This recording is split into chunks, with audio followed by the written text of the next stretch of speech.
This is the User Adoption Podcast with your host, Henrik de Gyor. Who are you and what do you do? My name is John Christovassilis, and I'm a Microsoft Certified Trainer, Microsoft Certified Professional, and an IT consultant with 3 college degrees, 40-plus certifications, and over 20 years of international experience in the IT field. A lot of what I do involves educating users about Microsoft Office 365, OneDrive, and SharePoint. I'm also a Microsoft Office Specialist Master Instructor, and I've delivered training classes for all of the Microsoft Office suite apps, including Access, Excel, Lync, OneNote, Outlook, PowerPoint, Project, Publisher, SharePoint, Skype for Business, Visio, and Word. I've also trained users in Microsoft Windows, Yammer, Adobe Acrobat, Camtasia, Jabber, and numerous other applications. I've been a user of Microsoft Office and Windows products since the mid-1990s, and I take great pride in and derive great satisfaction from teaching people how to be more efficient and effective when using these tools. In fact, I was a professor for 8 years in Florida before traveling around the U.S. as a contract trainer, and then eventually relocating to the Washington, D.C. metro area about 4 years ago due to the excellent job opportunities. John, how are you involved with user adoption? User adoption and the training that typically accompanies it is a never-ending cycle, not a one-off. Anyone who thinks otherwise is kidding themselves and is in for a big surprise, and not the good kind, Henrik. I've been involved with user adoption for thousands of users migrating from Windows XP to Windows 7 and then to Windows 8 and Windows 10. During that same time, I've seen an equal number of users jump from Microsoft Office 2003 to 2007 to 2010 to 2013 to 2016, and Office 365 is most certainly the cherry on top. And there are other smaller user adoption projects as well that I've been a part of. Lync to Skype for Business, for example, or SharePoint 2010 to 2013 to 2016, or upgrading old school clunky desk phones to spiffy voice over IP phones. Some of these migration projects were small scale, whereas others were very, very large scale, spanning multiple countries. Sometimes the users had no say in the adoption, whereas other times they not only had a say, but they downright stopped it. I've experienced the latter on more than one occasion, where the new system did not perform as expected, and users were rolled back to the previous system or version. Mind you, this is usually the exception, not the norm, but it does sometimes happen, especially with government agencies or with private sector organizations with so-called older legacy systems that do not always integrate well with newer systems. Sometimes it's software that causes the issue, sometimes it's hardware that doesn't integrate properly with the software, sometimes it's people, or sometimes it just doesn't perform as described or expected. One recent and memorable example with a government agency was Polycom VoIP phones that did not have the ability to easily hold, transfer, and enable users to pick up calls from any location in the hospital without having to previously sign into the phones. This was considered a deal breaker, and the old desk phones were returned and reinstalled, even after training had already been conducted on the new phones. I recently started a short-term contract with a Bethesda, Maryland-based liability insurance and risk management company that employs about 200 people. They hired me as a senior technical trainer and user adoption evangelist, a prime candidate for the best job title of my career so far. I think you'll agree, Henrik. My role is to not only train their users, now my colleagues, in their new branded SharePoint system, but also to evangelize and drive user adoption of SharePoint and Office 365, focusing on the tangible benefits that they can bring the organization and its departments and teams and individuals. Unfortunately, there is no one-size-fits-all solution to user adoption. The best thing that a trainer or manager can do is to know their audience or team. What do their employees need to do their job? How do they learn best, and what inspires them to want to learn? User adoption is all about spin, but it's also about culture and learning styles and psychology. How you market user adoption to your users is key, from kickoff parties to sunset or wrap parties, to freebies and free lunches, to training sessions and videos, to cheat sheets and handouts, and beyond. It's all critical. Different people learn in different ways. Some like watching videos. Others prefer a one-on-one with a trainer. at their desk on their schedule. Still others prefer to learn while munching on a slice or two of freshly baked pizza in a room with 10 other people, having fun. I've done and continue to do all of the above. My teaching style is very much hands-on, example-driven, with detailed quick reference guides and custom tip sheets to help users when they get back to their desks.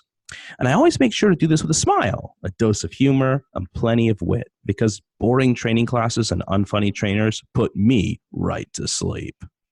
A lot of people take user adoption for granted, but I can assure you that it's more complicated than that. From a psychological perspective, most users want to be listened to, want to be heard, want to be spoken to, and they want support because they want their voice to be heard and their opinion to matter. And with support comes training, proper professional training, by someone certified to deliver it, who knows the system inside and out, and who can connect with their audience. I connect by engaging my audience. I use the Socratic method, via humor, funny PowerPoint slides and witty jokes, and via real-life stories, memorable examples that illustrate my key points. I've been to many companies as the, quote, replacement trainer because the previous trainer wasn't good or didn't connect with people or didn't understand the system or had their own agenda. John, what are the biggest challenges and successes with user adoption? Henrik, some of the biggest successes with user adoption are, quite simply, having people say, wow, I didn't know I could do that. That's going to save me so much time. That just puts a huge smile on my face and a spring in my step.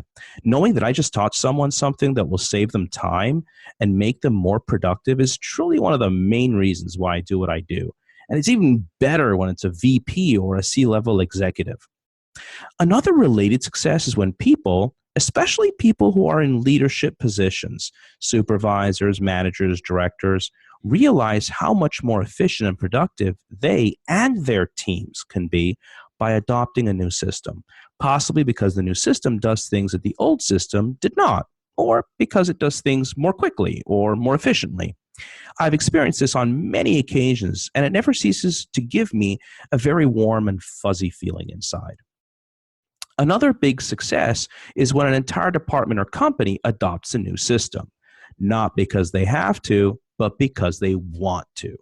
They see the benefits, the cost savings, the time savings, the efficiencies, and they embrace them, even though they realize that these will take some time to achieve due to the learning curve involved in any new system or process and the time and training resources required to make it all work. Ultimately, when user adoption is successful, typically after successful training, you should see that look on some people's faces, that aha moment, that realization that their life has just changed for the better. Some people will shout it out because they want everyone to know, whereas others internalize the knowledge, preferring to digest it over time. I typically ask each attendee at the end of class what they learned that will be of value to them, or what they like most. And this can be the most revealing part of the user adoption process, as it gives me, as the trainer, valuable knowledge for my next training class supporting user adoption. Henrik, in my opinion, the single biggest challenge with user adoption is getting people to come to training. I think that once you can conquer that, much of the rest is a downhill battle. While it's true that there are exceptions, people who come to training but who resist adoption of a new system, I would say that those people are generally in the minority. And in most cases, working with them one-on-one goes a long way towards assuaging them and making them feel as if things are not as bad as they thought.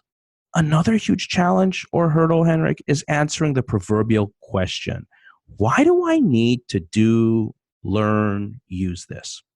My solution is to always place myself in the user's shoes, to sympathize with them, to empathize, and to tell them, quite frankly, that I too am, or was, a new user at some point in time. I didn't come out of the egg knowing all of this stuff. I become their ally, their friend, and their support, in addition to being their teacher, their trainer, and their instructor. I try to make them see how this new thing will make their life easier. Again, success rates will vary, but the personal touch is what can make or break all the difference here. I also try to avoid using too many acronyms, abbreviations, jargon, and tech speak, unless I'm dealing with techies, of course.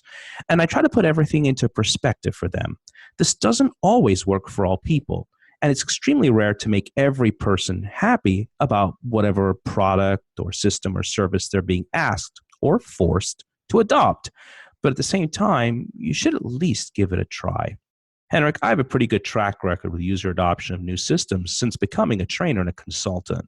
Most of my stories are successes, but there have been a few failures.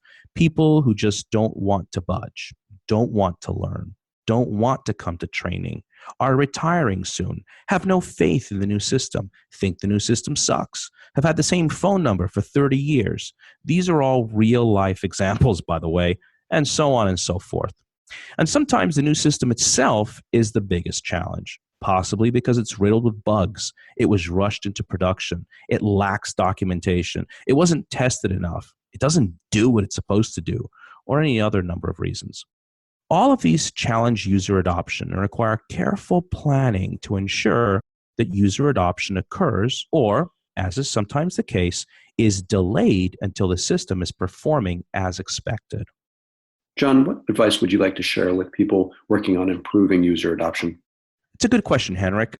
The biggest hurdles are change, because change is constant, and justifying why change is necessary. It's the good old why question. Why do I need to learn this? We all experience change in our everyday lives as we transition from job to job, buy a new car, or something even simpler, upgrading to a new phone. Every change brings with it challenges, new features, greater efficiency, better performance, lower costs. But all of these typically come at a price.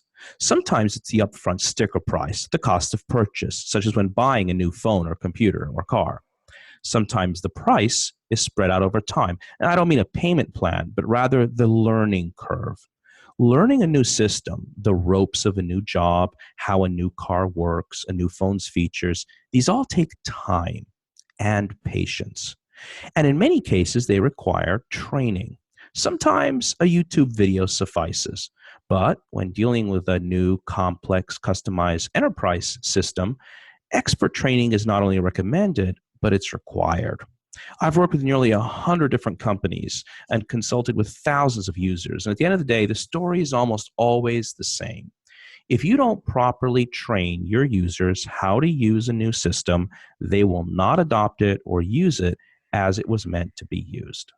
Henrik, I would also advise people working on improving user adoption that communication is key to making people aware that training exists. Emails, posters, banners, flyers, videos, social media posts, word of mouth. I've done them all, and so should you. So should they. Yes, there is always the possibility that too much communication becomes background noise, which is why you need to change it up, mix it up, and think outside of the box. Prizes, gift cards, free lunches, t-shirts. I've received all of the above and more for attending training that was promoting user adoption of a new system. And I can confirm without any hesitation that offering people free lunch goes a very long way to getting them to attend training, which is one of the most critical steps in the user adoption process. People are generally more open-minded to new ideas and new systems if there's something in it for them. Why? Well, perhaps it's human nature, or maybe I'm overthinking it. But whatever the reason, it works. Of that, I'm 100% sure. John, where can we learn more about user adoption and your work on the subject? Henrik, for user adoption, I would suggest several resources. Obviously, the internet via Google and YouTube, but also Amazon and your local library. Additionally, I frequently share updates and posts with the LinkedIn community, not just about user adoption, but about information technology in general that I think people should be aware of. So I would suggest that people follow me on LinkedIn at http://www.linkedin.com/in/the-JPC.